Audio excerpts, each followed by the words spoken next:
Hello and welcome to the first module of the Healthy Finances course, Financial Strategy for Your NGO.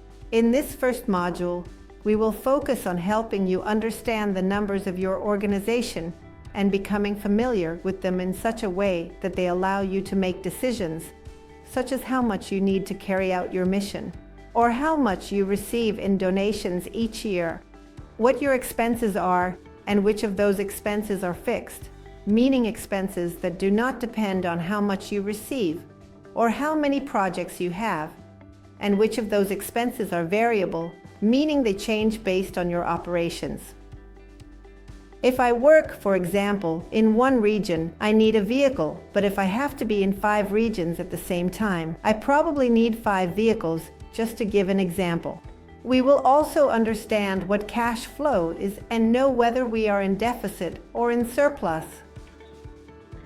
All of this will allow us to answer questions that are fundamental to the operation of any NGO. For example, knowing how far we can take risks, how much we can invest, whether I need to hire someone else, or whether we can accept that new project. Knowing if we have any bottlenecks or if there are any opportunities for savings. Knowing your numbers will enable you to make much more strategic decisions. If you are already familiar with these concepts and have a system in place that allows you to review your numbers regularly, then go directly to the next module where we will discuss the fundraising cycle. But if, on the contrary, you do not have clarity in your numbers, do not know them, and are not familiar with the main financial statements, then yes, listen to this module because I promise it will not only make your work in the NGO much easier, but you will also have many more opportunities to grow your cause. I will try to make this part very practical. I will focus on 2 financial documents that are fundamental, and I will explain them as we create one so that you will have the elements to make your own. Let's start with the first question, the most obvious one. Do you know how much you need to carry out your mission? How much do you need to carry out the projects? How much money you receive and from what sources? To answer this, we need a budget, and first, we will review the important elements that we must consider when creating it in order. First, to create a good budget, we need to express the assumptions on which our calculations are based. It's not about starting to write down income and expenses. Rather, it's about first writing down the assumptions and variables that I can play with. Don't worry if this isn't clear. Now that we will do an exercise, you'll see that it's quite simple. Second, the budget must be sensible, realistic, and based on historical data. If this is the first budget you are creating, you will need to research the average costs of each of your items. However, if you have been operating for some time, you will need to base it on previous actual expenses and take inflation into account. Third, you need to have a time frame, meaning the budget must clearly state whether it is annual or semi-annual. It may seem logical, but you would be surprised how many times I have had to review budgets where some concepts are listed monthly and others are listed annually, and obviously, the numbers do not add up. It is important to be clear about the period to which the budget refers. Fourth, the budget is completely aligned with the objectives of our organization and the roles that create significant, important, and critical value around the mission we have. It is flexible, allowing for certain adjustments regarding assumptions that there is no certainty whether they will be maintained, or about circumstances that change rapidly. Sixth, take into consideration the reasonable perspectives or viewpoints of different stakeholder groups. Don't create the budget alone. Involve your colleagues, involve your board, especially if they have experience in financial matters or are familiar with the operation of activities similar to those you carry out. I emphasize that these are reasonable points of view. Seventh, It is as detailed and comprehensive as possible. And finally, it is constantly monitored and evaluated. The simplest way to learn is by doing one, so we will create a budget in Excel, going step by step, and then you will be able to use this same format to create your own. Well, here we are with a budget, and we are going to review it, so that we understand what the most important elements are that it should have, and we will see how it looks in a real exercise. When we start to create a budget, we usually say, oh, well, income, expenses, right, and what about my balance? But it is very important to first establish certain key elements, such as the specific name of the project, its main objective, and the key assumptions I am basing this detailed budget on. I really wouldn't think that this could be a complete waste of time, but I assure you that it is not. If we need to review this budget in a year, and we don't have this first section that we see up here, it is very likely that I could indeed make a mistake, because the first and foremost thing we need to do before we start reviewing numbers is to check my assumptions, whether or not those assumptions have changed or if they remain the same. And what happens, for example, is the person who is going to review a budget or update a budget is not the same as the one who created it. Well, they put us in a tight spot. Where did they get this $100,000 from? And where did they get this $200,000 or S/200,000 from? So let's review this example. We are going to look at the budget part. We are not going to do the cash flow part yet. First, we have the name. In this example, we are restoring a nesting area for migratory birds, and the objective is for this bird to return to nesting site X within a year by restoring 2 hectares of that area with the support of volunteers. Notice how the objective has these characteristics that we have been repeating over and over. It is measurable, it is specific, it is achievable, it has a defined time frame, etc. Next, we move on to this part, which is extremely important, the part about the assumptions. Here, I will detail as much as I can what I am basing this on. So, for example, in this case, we said that this organization rents an office and that rent costs $10,000. The organization is carrying out 2 projects, but the restoration of nesting areas takes the most time. Note, this is very important because when it comes to allocating fixed costs, I cannot charge this project 100% of the rent because this organization has 2 projects. It would be logical to charge a percentage. Here we might charge a little more than 50% or even up to 75%. I am thinking out loud because he is telling us that the restoration is the project that takes the most time. Now, what would happen if the organization has already undertaken 4 projects in 1 year? Well, then I no longer have to allocate the rent at the same percentage. I can now spread that percentage across more projects. That's why it's extremely important to outline the assumptions. Let's move on to the second assumption, volunteers. Although we do not have to pay them, we need to transport them, provide them with water, and give them food. The rehabilitation itself takes place in the months of June and July. But prior to these activities, work must be done in the nurseries for plant production and preparation. Probably, after the restoration, he probably has to work on maintaining the plant, right? There are 2 full-time employees. This project has 2 full-time employees. The tools are provided by a donor, just like the additional used vehicles. But we have to pay for maintenance and fuel. Right now, we have 2 secured donations, one that comes at the beginning of the year for $50,000 and another $50,000 in the 3rd quarter. And the second donation comes at the end of the year for $200,000. Well, we could include more assumptions, but we will leave it like this for the purposes of this exercise. So look, I already have this first section that will help me say, Of course, that's why I put these $50,000 here, right? So now we are going to the part that we are used to thinking about in a budget. First, I will put the income section, right? So here I put everything that I have. So for donations, I have certain donations, I have savings, I have, for example, interest. I can have an account that generates interest. I can have product sales, which, well, in this case, it doesn't mention in the assumptions, so I assume that there are no such types of income. But we do have a first donation of 100,001 and a second donation of 200,000. Note that the budget clearly states that it is an annual budget.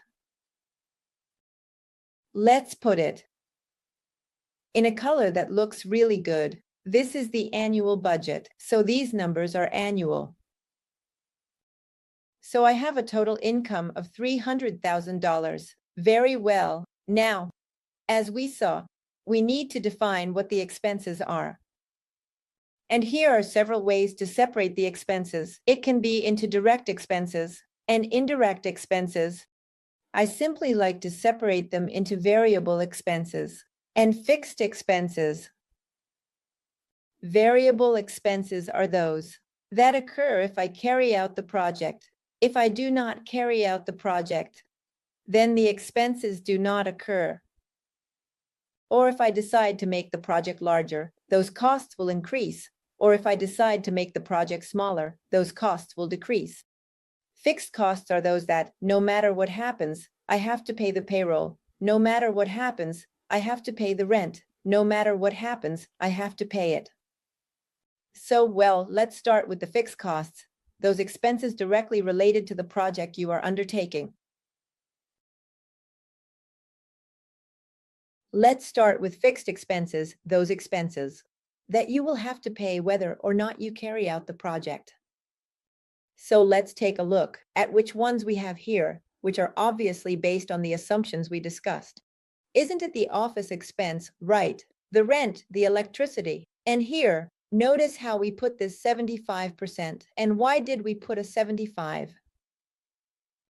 Because in my assumption it says that this organization is working on 2 projects, but that the restoration project takes the most time.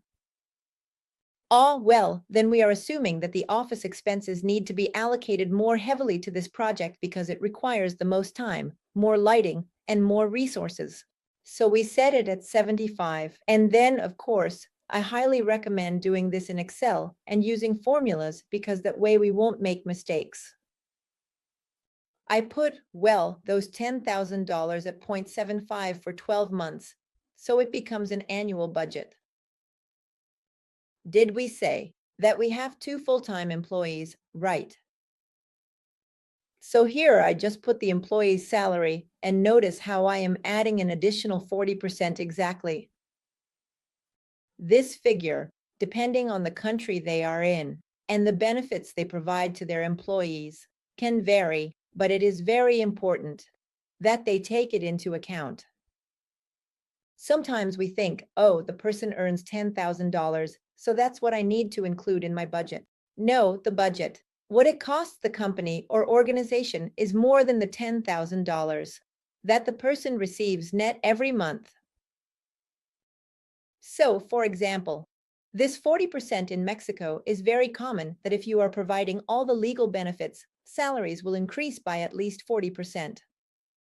So, well, I'm putting in that 40% again. It's a budget. Later, the accountant will do the actual calculation of how much this salary is worth, and she will be able to tell us, no, you were a little short or you fell short. Now, also, although it is not stated in the assumption, there is a director and there is an administrator who manages the office. These are salaries that also need to be taken into account. And note, I am also stating that it is 75% of their salary, because although these 2 individuals are directly related to the project, there are others in the organization who also support these projects. And well, you know, I always allocate resources for communication and fundraising. Whether the project is carried out, we need to communicate. I need to tell my donors it couldn't be done. A hurricane came and it was canceled, and we need to continue fundraising. So no matter what happens, there always has to be resources for communication and fundraising. And in this case, since the resources are very small, we only put in 10,000, hope it can be more. Is this an example again? Right. This data is not real data. The project is not a real project. It is a project that we are inventing for the purposes of this course. Then we move on. Well, obviously there is a column that shows the total fixed expenses. All right. Then we go to the variable expenses. These expenses that are directly related to the project, which you only pay if the activity is carried out, and that will increase if more is required to be done or decrease if less is needed. So, for example, here we have the food and transportation for the 20 volunteers over 2 months. They told us that the volunteers, they are not going to be paid, but we do have to provide them with food, and if we have to transport them, then I have to include that cost. Then they also told me that we already have a vehicle, but it needs gas. So here is the gas. And we also need to pay for the maintenance of the vehicles. Well, the total of my variable expenses is this. So now I have the total fixed expenses, total variable expenses, and then I will have a total of outflows. This is what my project costs. Now let's move on to the balance. Finally, if I put all my income, let's go to the income, which is 300,000, and subtract all the expenses I have, which is 1,122,000. Then it turns out that I am short by 822,000. And as I mentioned, numbers help us make decisions. Well, that decision can determine whether I carry out the project or not. Or it can tell me if I need to ask this money from a foundation, or if I am filling out a proposal for a foundation, and they ask me how much money I need. Well, this gives me a good idea that what I need is this. In reality, the project costs me a little over 1 million, but since I already have a bit, I only need 800,000. Now, I also really enjoy making budgets because it is always linked to a fundraising goal, which is a topic we are going to discuss. And sometimes we think that the fundraising goal is this. It is exactly 822,000, but I like to be a little ambitious, and I always increase it by a percentage. That percentage can be 5%, or it can be 10%, or 2%, 1%, whatever you decide. But I assure you that there are always expenses we don't consider, such as, I forgot to include this expense, or an emergency unexpectedly happened that I hadn't accounted for. A part of the truck broke and so the maintenance ended up being slightly more expensive. There is always something that changes, so I like to always increase by a percentage. You don't have to do it, but if you do, this is a good place to put it, and that gives me a fundraising goal. It's no longer 822,000, it's a little bit more. Here in this case, I put 10%, but as I mentioned, we can put 5% or we can put 2%. So my budget and my fundraising goal increase a little. Well, that's not the end of the budget components. We also have a summary table, so that if someone asks you quickly, you don't have to go through your entire budget. Scrolling down cell by cell, you can have very quick answers. Because this budget, while detailed, is a small budget, meaning there aren't too many variables or concepts. However, budgets, for example, if we're talking about the organization's budget, can be very high, where it not only divides into variable and fixed expenses, but also divides fixed expenses, then expenses for this specific project, and then expenses for this specific project. If I have 10 projects, this table will become much larger, so it's very good to have a summary. Well, in this case where my budget is simple, I am putting together a summary of the income, expenses, and the balance. Now, there is indeed another element that you have surely noticed throughout my budget, and that is that I have several columns. I have the column where I describe the donation from such foundation, the donation from such company. Here I describe the expenses, the office expenses, etc. I have the budget column, which is what I am assuming I will spend. But I also have a real column, meaning the budget is not just to do and forget about it. I will be able to see, oh well, how much did I actually spend and what was the difference? And I have a space for notes. I can say, well, I spent less because there was COVID and we couldn't carry out the activities we were supposed to do. So there is a space for notes. For the person who will review the budget later or for when you are in a board meeting, so you can provide a bit more information. So with this, I conclude the explanation of how to create a budget in detail. This format will be available to you. In fact, it already has formulas to make it much easier for you to use, and you can simply add columns or add rows right and thoroughly. If there are more expenses, you can simply add the line there. If you have any questions, please contact us again, and we would be happy to follow up and review your budgets. In our example, our budget is annual, but it is very important that we also know how to generate cash flow, because it may be that we do not identify a deficit annually, but in reality, it is very common for NGOs to have periods without resources where expenses continue to accrue. For example, it is very common for us to receive the largest amount of donations at the end of the year, as companies know how much they can donate and make the donation one day before the year ends to ensure their tax deduction. Or what happens if at the end of the year is when we have our annual event or our fundraising gala? The money will be there at the end of the year, but if I only look at it in a general budget, I won't identify that I have a gap in the previous months that I need to fill. Here I present an example that is done quarterly to facilitate the exercise, but I recommend that you do it monthly, because if your expenses are monthly, it is the best way to monitor them. Well, we are back on this Excel sheet in this spreadsheet. And we had already filled out our budget, but we are seeing that it is very important to have a cash flow. That can be a monthly flow, a quarterly flow, or a 4-month flow. In other words, we are going to divide my annual budget into shorter periods, and this is very important because this way I can know if I have a deficit, that is, if I am short on money, or if I have extra money, and I can allocate it to other items. So right now, we are going to focus on this part, on the cash flow. We have already created the annual budget. Now we are going to do the cash flow. To simplify it, as I mentioned, this time I will do it quarterly, but you can do it monthly to make it more specific. So, for example, let's start with the income. We had a donation of $100,000, but if you remember from the assumptions, we saw that the first donation came in the first quarter as $50,000 and in the third quarter as $50,000. So I have to divide this $100,000 into two $50,000 amounts.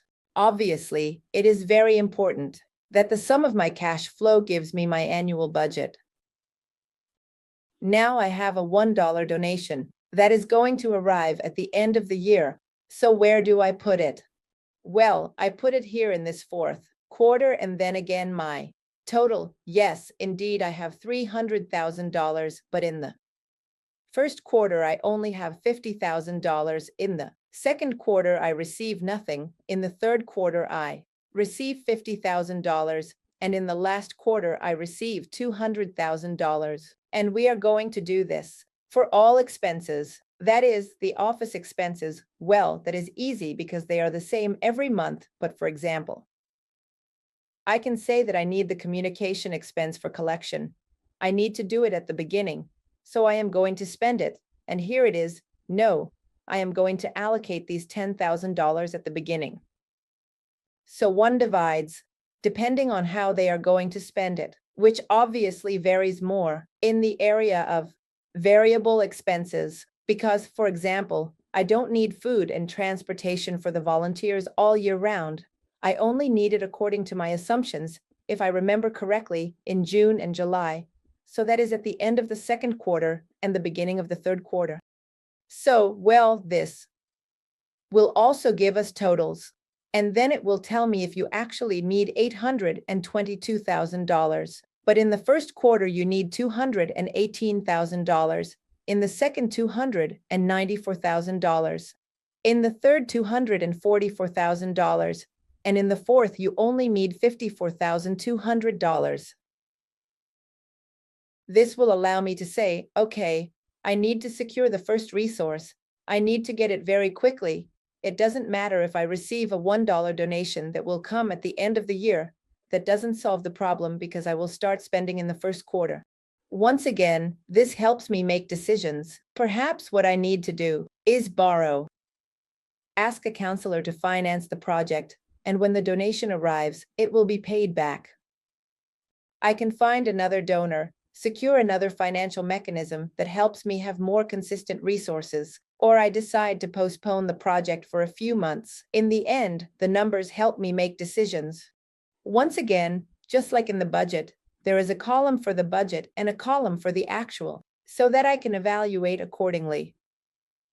Oh, look, did I receive the $50,000 or not? It's going to arrive by the second. Here I can put my notes, just like in the budget we have a column for actual. And here we can see, oh, I'm either short on money or I have extra money, right? If I am going to, let's say, increase, let's suppose that I receive a new donation, or I decide that I am going to use savings.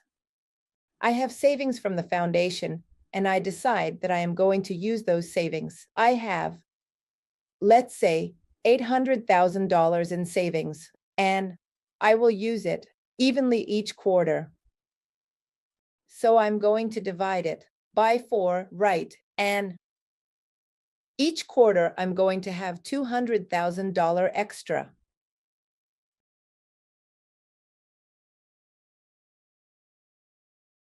So one would think that, well, I want the income to be greater than the expenses. Nothing more for this example. So I was short $22,000, and let's assume that at the end of the year, I will sell some hoodies, and it will give me $50,000. And I will receive that $50,000 at the end of the year. So if one only looks at the budget, they would say, well, I have income of $1,150 and I have expenses of $1,122. That means I am in surplus. That is, I have a positive balance of $28,000, and I could say, perfect, this project is completely viable because I can carry it out. However, if I do not create the quarterly cash flow, I will not realize that in reality, in the first quarter, I will be short $18,000, in the second quarter, $94,000, and in the third quarter, $44,000. In other words, I won't have money to operate during all these quarters. In the last one, I will recover. So the cash flow is going to allow me to make better decisions, to say, okay, how do I finance this project? While there are sufficient resources, they are not available at the right time. Once again, this helps me make better decisions. This is a campaign I am familiar with because we designed it at Fonset a few years ago. We had 3 goals because there were 3 very big challenges that we were facing at that time. In a reserve of 119,000 hectares, we had only 5 park rangers, and our goal was to have 12. We had a drinking water access program in 10 communities when the reserve had 34, and we had a watershed management program in 1 community, in one of the 10 priority micro-watersheds that the Triumph had. There were many challenges, and a campaign needed to be created to find solutions to these. When we budgeted how much it would cost to achieve these 3 goals, we arrived at the number of 3 million. So we created a capital campaign. The name of the campaign was 1, 2, 3 for me and for all my friends. For those who are familiar, in Mexico it is common to play a game called hide and seek, where each person hides, and there is a base, If you return to the base last, say 2, 3 for me, you save you. If you save for all my friends, you save all my friends. So it is a very colloquial and well-known language for the market to which this campaign was directed. The goal was to raise approximately $3 million through 3 programs over a period of 3 years. And we had a specific market or audience associated with each of the 3 programs. The Species program was associated with the general public. The Gente program was associated with the foundations. We had proposals in progress that were going to support the Productive Projects initiative that was framed within Gente and the Water program. The Micro Watersheds program was supported by the government, or at least we wanted the government to support it. In ESTC's 3 activities, eco-education, surveillance and monitoring, and fire management. At Gente, we had the drive for productive projects and support for young entrepreneurs. And in water, we had the restoration of 200 hectares, the conservation of 6,000 hectares of forest, and better conservation agriculture practices in 2 micro-watersheds. So, as you can clearly see, each of the programs had very specific and measurable goals that we could measure at the very end. So, how exactly were we going to raise that money? As I have mentioned before, the first foundation was the people. We initially had potential donors who could provide multiple donations of $50,000. These are considered major donations, or at least that was the perception within Fonset. And we had a group of 3 philanthropists who would double each donation of $50,000. What we did was essentially create a tree, which I am basically showing you on screen, where each donation became a leaf on this tree. And then there were 3 elements that were theoretically the 3 philanthropists, who each doubled the $50,000. But just as there were these large donations, we could also reach out to people who wanted to donate a monthly amount or who wished to contribute with a small one-time donation. To connect with them, we had a partnership with Banamex, where we could display videos in 5,000 branches, which theoretically are seen by 20 million people per month. And we had an event with 5 top chefs in Mexico to launch the campaign. In the case of the foundations, we reached an agreement with Fomento Banamex and the Harp Hella Foundation, who were going to match every peso donated by individuals. Ultimately, the idea was for the government to match it as well. What individuals gave plus what the foundations contributed. It was 1, 2, 3 individuals, foundations, and the government. I can tell you that we didn't achieve it with the government. But the idea of this campaign, and if you notice, the last resort was the government. Many times in Chiapas, most campaigns start with government donations. They begin with asking the government to give us 1,000. We decided to place it at the end, so that if the government contributed, we would be able to do more, raise more, and do it faster. But if the government did not contribute, the entire campaign would not fall apart. So we already had our goal. We had a budget to reach that goal. And we had defined who our audience was. We also created a budget to see how much we needed to ask from each person. So we had one for the general public of small donations. So many people. How many people were we going to ask for larger donations? That was going to be matched by these philanthropists. That was going to be matched by Banamex, that was already agreed upon. And finally, that was going to be matched by the government. The campaign 1, 2, 3 for me and for all my friends had 3 messages. That being born in Triunfo should not be synonymous with poverty and marginalization. That all residents of Triunfo should have an option for economic development that is friendly to nature. And that our children, grandchildren, and great-grandchildren could know the species that live in the reserve and benefit from the environmental services it provides. We developed several videos to support these messages. These 3 videos that I am going to show you are the first ones that were made, which were related to the people living in Chiapas. They are very local videos, using social media. specifically targeting the people of Chiapas, and each one had a message, whether it was about water, species, or people. En México, 1 de cada 10 gotas de lluvia caen en el Triunfo. Es muchísimo. Sí, porque el Triunfo es bien pequeño. Es acá donde cientos de árboles las reciben con un abrazo. Es con la esponja y guardan el agua con cariño en su tronco. Y luego lo liberan poco a poco. Vuela en forma de niebla. Bajan como lluvia a las cuencas. Y llegan a tu casa para que los uses. El agua es el secreto de la vida.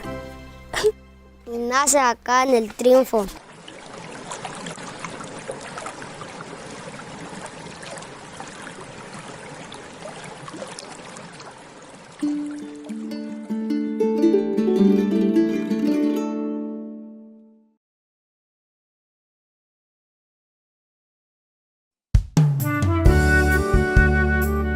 Vivo en la reserva de la biosfera del Triunfo.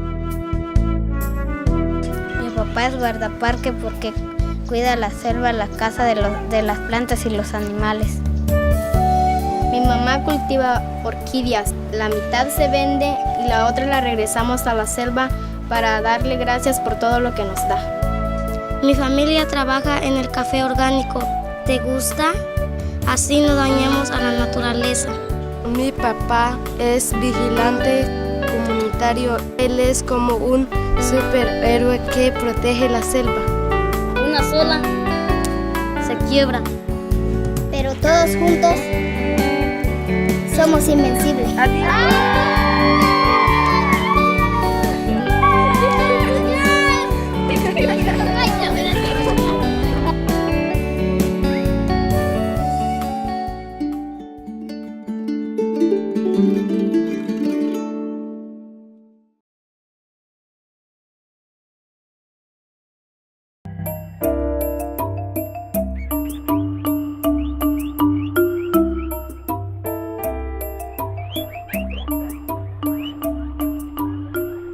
Los jaguares avanzan despacito, despacito, despacito y de repente hacen ¡ah!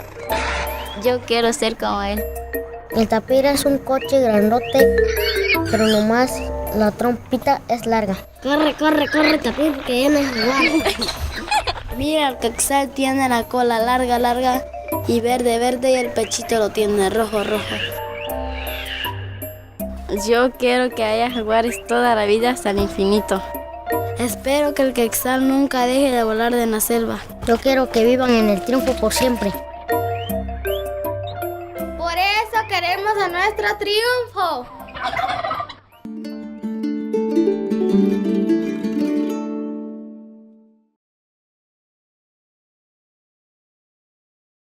Later, we also created some messages aimed at Mexicans in general, and these were the ones displayed on the Banamex screens. Let's take a look at one of them.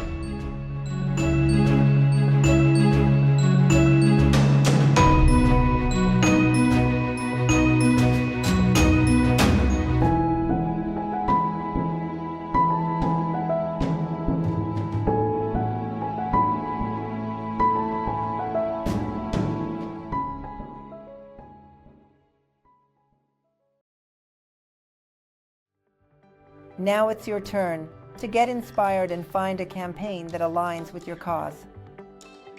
Look at examples, talk to your colleagues, start designing your own campaign, and we'll see you in the next video.